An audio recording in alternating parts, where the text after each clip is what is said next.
Hello students. मैं कृष्णपाल सिंह, सहायक आचार्य भूगोल, लेके आया हूँ आज आपके लिए एक नया वीडियो। और आज हम अपने इस वीडियो में बात करेंगे भूमंडलीय ऊष्मन अर्थात ग्लोबल वार्मिंग की।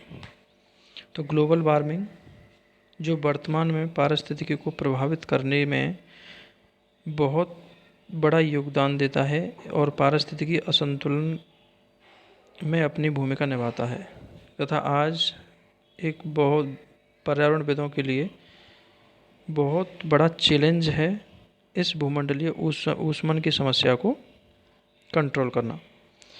तो भूमंडलीय ऊष्मन, सबसे पहले हम यहाँ पर बात करेंगे भूमंडलीय ऊष्मन या ग्लोबल वार्मिंग किसे कहते हैं और इसके कारण क्या हैं। तो सबसे पहले हम जानते हैं भूमंडलीय ऊष्मन क्या है, ग्लोबल वार्मिंग का अर्थ क्या है।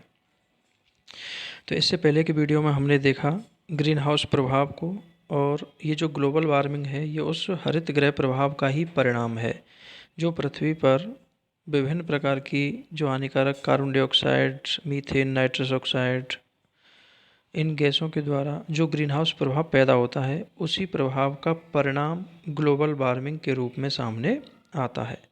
तो हरित गृह गैसों की वृद्धि के कारण पार्थिव विकिरण को इन गैसों के द्वारा अवशोषित कर लिया जाता है, अर्थात ये गैसें पृथ्वी से लौटने वाले विकिरण को अवशोषित कर लेती हैं और उसे पुनः धरातल तक लौटा देती हैं। फलस्वरूप पृथ्वी के तापमान में वृद्धि होती है और पृथ्वी के औसत तापमान में होने वाली इस वृद्धि को ही ग्लोबल वार्मिंग के नाम से जाना जाता है। और ऐसा अनुमान है कि पिछले 50 वर्षों में इस ग्लोबल वार्मिंग के कारण पृथ्वी के औसत तापमान में 1 डिग्री सेल्सियस की वृद्धि हो चुकी है। और पर्यावरणविदों का अनुमान है कि 21वीं सदी के अंत तक पृथ्वी के औसत तापमान में 1.5 से 2 डिग्री सेल्सियस तक वृद्धि होने की संभावना है। और 1 से 2 डिग्री सेल्सियस तक पृथ्वी का औसत तापमान बढ़ना बहुत बड़े परिणामों के लिए उत्तरदायी होगा और पृथ्वी पर विभिन्न प्रकार के जलवायु और अन्य जैव संबंधी दुष्परिणाम देखने को मिलेंगे। तो इसीलिए समय रहते हमें भूमंडलीय ऊष्मन को नियंत्रित करना है, ग्लोबल वार्मिंग की समस्या से निपटना है। अब हम बात करते हैं भूमंडलीय ऊष्मन के प्रभाव क्या हैं, कारण। इससे पहले हम कारण की बात करें कि भूमंडलीय ऊष्मन के लिए जिम्मेदार कौन है, अर्थात किन किन कारणों से भूमंडलीय ऊष्मन की समस्या उत्पन्न होती है। तो इससे पहले वीडियो में हमने देखा जो ग्रीन हाउस प्रभाव के लिए जिम्मेदार जो गैसें हैं उसी ग्रीन हाउस प्रभाव की वजह से भूमंडलीय ऊष्मन होता है। तो निश्चित तौर पर मनुष्य के द्वारा की गई विभिन्न आर्थिक क्रियाएं, जिसमें उद्योग धंधे, यातायात के साधन, जीवाश्म ईंधनों का अधिकाधिक इस्तेमाल करना, वनों का विनाश और अन्य विभिन्न प्रकार के पारिस्थितिक परिवर्तन, तो ये सारे ऐसे कारक हैं जिनकी वजह से पृथ्वी पर वायुमंडल में ग्रीन हाउस प्रभाव पैदा होता है और उस ग्रीन हाउस प्रभाव के कारण ही ग्लोबल वार्मिंग की समस्या जन्म लेती है। तो स्पष्ट सी स्थिति है कि ग्लोबल वार्मिंग के लिए मुख्य जिम्मेदार कारक स्वयं मनुष्य है और मनुष्य की विभिन्न आर्थिक क्रियाओं की वजह से ही ये समस्या पारिस्थितिकी में देखने को मिलती है। अब हम यहाँ बात करेंगे भूमंडलीय ऊष्मन के प्रभाव क्या हैं। तो भूमंडलीय ऊष्मन के प्रभाव भी ग्रीन हाउस प्रभाव के समान ही हैं, क्योंकि ग्रीन हाउस प्रभाव के कारण ही भूमंडलीय ऊष्मन हो रहा है। तो सबसे पहला भूमंडलीय ऊष्मन या ग्लोबल वार्मिंग का प्रभाव है तापमान में वृद्धि से जलवायु परिवर्तन होना।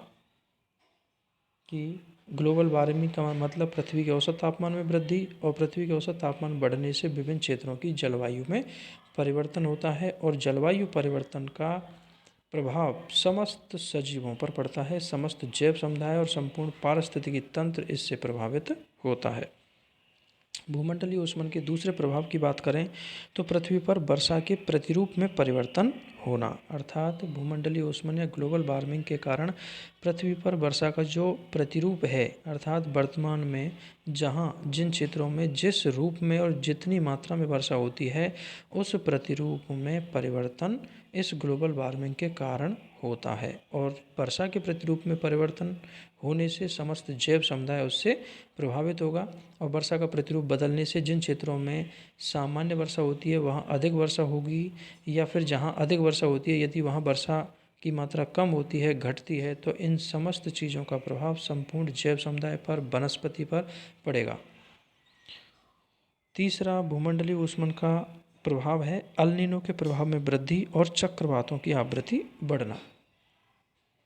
तो भूमंडलीय ऊष्मन से पृथ्वी का औसत तापमान बढ़ता है और इसका प्रभाव भारतीय मानसून पर बहुत बड़ा पड़ता है और अल नीनो का जो इफ़ेक्ट है उसमें वृद्धि हो जाती है। और अल नीनो भारतीय मानसून के लिए एक नकारात्मक स्थिति है जिससे भारतीय मानसून कमज़ोर हो जाता है। तो भूमंडलीय ऊष्मन की वजह से अल नीनो के प्रभाव और अल नीनो की जो बारंबारता है उसमें वृद्धि होती है और चक्रवातों की आवृत्ति बढ़ती है। सामान्यतया साल में जिस आवृत्ति में चक्रवात आते हैं, जितनी संख्या में चक्रवात आते हैं, तो उन चक्रवातों की आवृत्ति बढ़ेगी और अल नीनो का प्रभाव का बढ़ना और चक्रवातों की संख्या में वृद्धि होना, ये दोनों ही चीज़ें किसी भी क्षेत्र की जलवायु के लिए काफ़ी महत्वपूर्ण रोल प्ले करती हैं और मुख्य रूप से मानसूनी जलवायु वाले क्षेत्रों में अल नीनो का बहुत बड़ा प्रभाव देखने को मिलता है और दक्षिणी पूर्वी एशियाई क्षेत्र में मानसून अल नीनो की वजह से कमज़ोर हो जाता है। अगला भूमंडलीय ऊष्मन का प्रभाव है ध्रुवीय क्षेत्र और पर्वतीय शिखरों की बर्फ़ पिघलने से समुद्री जल स्तर में वृद्धि। अर्थात जब पृथ्वी का औसत तापमान बढ़ेगा तो जो ध्रुवीय और पर्वत के शिखर वाले क्षेत्र हैं जहाँ बर्फ़ परमानेंट रूप से जमा होती है या फिर जो हमेशा बर्फ़ से आच्छादित रहते हैं, उन क्षेत्रों में 1 से 2 डिग्री सेल्सियस तापमान बढ़ने का भी बड़ा प्रभाव देखने को मिलता है और वहाँ की बर्फ़ पिघलने लगती है और बर्फ़ के अधिक मात्रा में पिघलने से वो बर्फ़ से पिघलने से बना हुआ जल समुद्रों तक पहुँचता है। फलस्वरूप समुद्र के औसत जल स्तर में वृद्धि होती है और समुद्र के औसत जल स्तर में वृद्धि का सीधा प्रभाव तटीय क्षेत्रों की जलमग्नता पर पड़ता है। फलस्वरूप तटीय क्षेत्र जलमग्न होते हैं और तटीय क्षेत्रों में होने वाले व्यवसाय और रहने वाले मनुष्य समुदाय के लिए ये बड़ी चिंता का विषय है और बहुत बड़े समस्याएं उत्पन्न करता है। अगली बात करते हैं हम भूमंडलीय ऊष्मन के प्रभाव की और वो है हिमनदों के पिघलने से नदियों में बाढ़ की स्थिति बन जाना। क्योंकि बहुत सी नदियाँ या अधिकांश नदियाँ हम कह सकते हैं कि हिमनदों से जल प्राप्त करती हैं। हिमनदों से पिघला हुआ जो जल है वो नदियों के रूप में बह करके और समुद्रों तक पहुंचता है।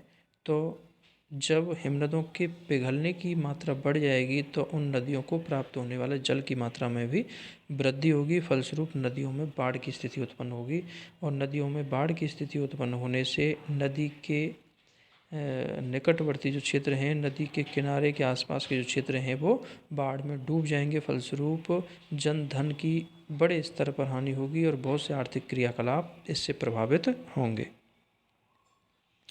और अगला भूमंडलीय ऊष्मन का प्रभाव है तापमान वृद्धि से कई जैव प्रजातियों के अस्तित्व पर खतरा। अर्थात जब ग्लोबल वार्मिंग के कारण पृथ्वी का औसत तापमान बढ़ता है तो उसका सीधा प्रभाव जैव समुदाय पर पड़ता है और बहुत सी जैव प्रजातियाँ अधिक तापमान को सहन करने में असमर्थ होने के कारण वो विलुप्त हो जाती हैं या फिर उनके अस्तित्व पर खतरा मंडराता है और ये जैव विविधता के लिए बहुत नकारात्मक बिंदु है। अर्थात जैव विविधता पर इसका बहुत बड़ा दुष्परिणाम देखने को मिलता है। तो इसीलिए ये सारी भूमंडलीय ऊष्मन के प्रभाव हैं, अर्थात ये समस्त समस्याएं ग्लोबल वार्मिंग से जुड़ी हुई हैं और इन समस्याओं को यदि हमें रोकना है तो हमें ग्लोबल वार्मिंग को कंट्रोल करना होगा, भूमंडलीय ऊष्मन को रोकना होगा। अब हम आगे बात करते हैं कि ग्लोबल वार्मिंग की समस्या को कैसे कंट्रोल किया जा सकता है, कैसे पृथ्वी के औसत तापमान को बढ़ने से रोका जा सकता है। तो उसके लिए यहाँ पर कुछ उपाय बताए गए हैं। उन उपायों को यदि मनुष्य समुदाय अपनाएगा, विभिन्न देश उन उपायों को अपनाएंगे तो निश्चित तौर पर पृथ्वी के औसत तापमान की वृद्धि को रोका जा सकता है और ग्लोबल वार्मिंग की समस्या को नियंत्रित किया जा सकता है। सबसे पहला उपाय है जीवाश्म ईंधनों के प्रयोग को न्यूनतम करना। इससे पहले भी हम ग्रीन हाउस इफेक्ट में देख चुके थे कि जीवाश्म ईंधनों के जलने से, जीवाश्म ईंधनों के अधिकाधिक प्रयोग से ही वायुमंडल में कार्बन डाइऑक्साइड, मीथेन, इन गैसों की मात्रा में वृद्धि होती है और ग्रीन हाउस प्रभाव के लिए कार्बन डाइऑक्साइड ही सबसे ज़्यादा उत्तरदायी है और ग्रीन हाउस प्रभाव के कारण ही भूमंडलीय ऊष्मन होता है। तो निश्चित तौर पर ग्लोबल वार्मिंग के लिए भी जीवाश्म ईंधन बहुत बड़ा जिम्मेदार कारक है और हमें यदि ग्लोबल वार्मिंग को रोकना है तो जीवाश्म ईंधन के प्रयोग को हतोत्साहित करना होगा। जीवाश्म ईंधनों के प्रयोग को न्यूनतम स्तर पर लाना होगा। दूसरा नियंत्रित करने का उपाय है पृथ्वी के वन क्षेत्र में विस्तार करना, अर्थात वायुमंडल में कार्बन डाइऑक्साइड की सांद्रता को नियंत्रित करने के लिए वन बहुत ही महत्वपूर्ण भूमिका निभाते हैं और प्रकृति और पारिस्थितिकी के संतुलन में अपना बड़ा योगदान देते हैं। इसीलिए वनों को पारिस्थितिकी के फेफड़ों की संज्ञा दी जाती है। और यदि हमें ग्लोबल वार्मिंग की समस्या को रोकना है तो हमें पृथ्वी पर वन क्षेत्र का विस्तार करना होगा, अधिक से अधिक वृक्षारोपण करके वनों को बढ़ावा देना होगा। तीसरा ग्लोबल वार्मिंग रोकने का तीसरा उपाय है जनसंख्या वृद्धि को नियंत्रित करना। और इससे पहले भी हमने देखा कि जनसंख्या की अधिक मात्रा होना या तीव्र जनसंख्या वृद्धि अधिकांश पारिस्थितिक समस्याओं का मूल कारण होता है। और यदि हमें ग्लोबल वार्मिंग की बात करें तो ग्लोबल वार्मिंग के लिए भी एक मूल कारण के रूप में जनसंख्या वृद्धि की समस्या है। और यदि हमें ग्लोबल वार्मिंग को नियंत्रित करना है तो जनसंख्या वृद्धि पर रोक लगानी होगी या जनसंख्या वृद्धि को नियंत्रित करना होगा। और अगला ग्लोबल वार्मिंग रोकने का उपाय है वैकल्पिक ऊर्जा स्रोतों के उपयोग को बढ़ावा देना, अर्थात हमें जीवाश्म ईंधनों का प्रयोग रोकना है तो निश्चित तौर पर हमें कुछ न कुछ अन्य वैकल्पिक ऊर्जा के स्रोत खोजने होंगे जिससे कि हमारी जो आर्थिक प्रगति है उसमें भी रुकावट नहीं हो और आर्थिक प्रगति निरंतर उसी रफ्तार से चलती रहे। तो इसके लिए हमें जीवाश्म ईंधन की बजाय वैकल्पिक ऊर्जा के स्रोतों पर अधिक फोकस करना होगा ताकि ग्लोबल वार्मिंग की समस्या को नियंत्रित किया जा सके। तो इस प्रकार से हमने इस वीडियो में देखा कि ग्लोबल वार्मिंग जो एक बहुत ही ज्वलंत समस्या आज के समय में है, इसको हम कैसे नियंत्रित कर सकते हैं और क्या इस ग्लोबल वार्मिंग के प्रभाव हैं। उम्मीद करता हूँ आपको मेरे द्वारा दी गई जानकारी समझ में आई होगी और मेरा वीडियो पसंद आया होगा। यदि आपको वीडियो पसंद आया तो इसे लाइक और शेयर करें और चैनल को सब्सक्राइब अवश्य करें। मिलते हैं अगले वीडियो के साथ। धन्यवाद।